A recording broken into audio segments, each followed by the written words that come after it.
Bible est en train de nous parler de cette fameuse histoire de l'homme d'Élie avec les faux prophètes autour de Mont Carmel. Qu'est-ce qui s'est passé? Nous connaissons déjà cette fameuse histoire.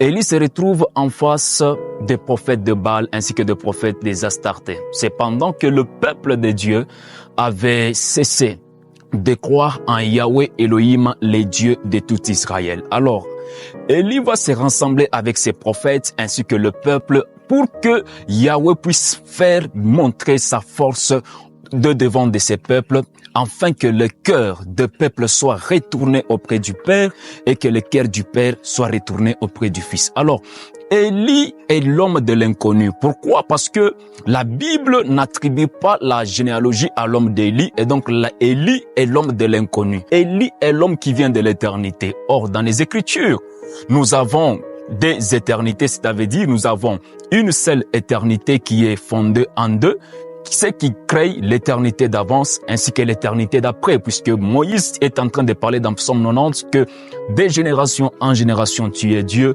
d'éternité en éternité tu es Dieu. Et nous avons l'éternité d'avance et l'éternité d'après. Dans l'éternité d'avance, c'est là que vous et moi, nous avons été formés, rachetés bien avant même la fondation du monde. Et dans celle d'après, c'est là que nous irons passer notre millénium et notre éternité dans cette éternité d'après. Alors, Élie est l'homme de l'inconnu. Regardez, Dieu va chasser Adam du jardin. Or, il va mettre les chérubins où c'est? À l'orient du jardin. Pourquoi seulement à l'orient du jardin?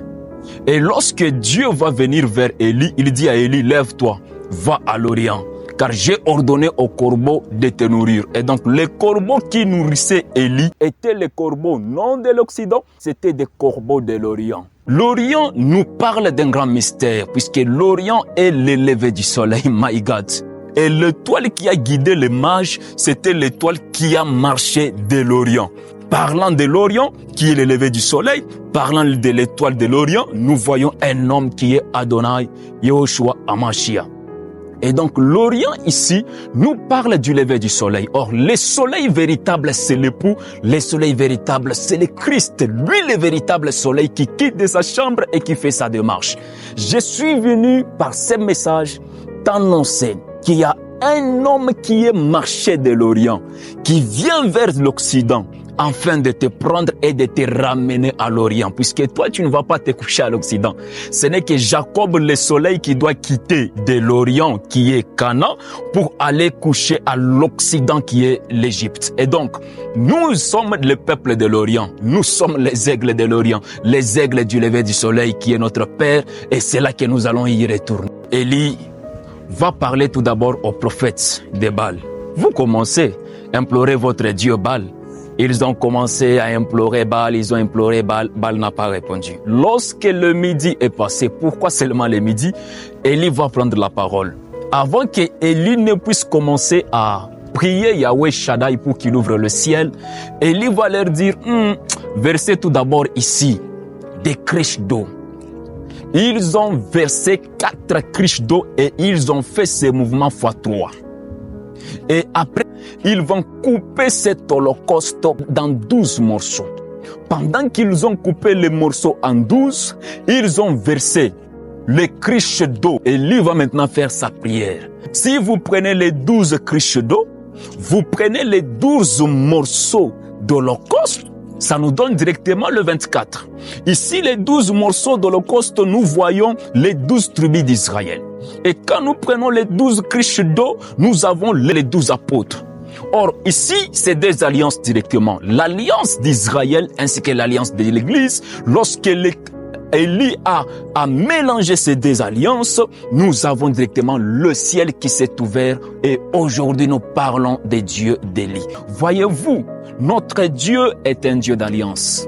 Mon frère, ma sœur, tu aimerais exploser dans le ministère. Tu désires avancer dans le ministère, l'épanouissement dans le ministère.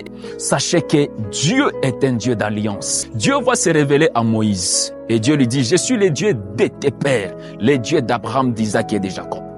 Tout ça pourquoi? Parce que Dieu a présenté l'alliance. Dieu est un Dieu d'alliance et le Fils marche dans l'alliance du Père. Je déclare que toi, c'est lui qui écoute ce message.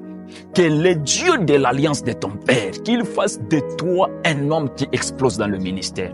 Et peu importe tout ce que tu pourras devenir, frère, n'oublie jamais d'où Dieu t'a tiré. N'oublie jamais par où Dieu est passé avec toi. Même si tu pries, tu deviens l'Élie de ta génération. Le ciel s'ouvre grandement sur ton ministère, tu exploses et tu impactes. Garde l'alliance avec Dieu. Garde ton intimité avec Dieu. Garde ton alliance. Ne perds jamais cette alliance. Conserve-le très jalousement et tu verras que le Dieu de la Bible fera de grandes choses dans ta vie. Et je prie qu'il les fasse au nom de Jésus.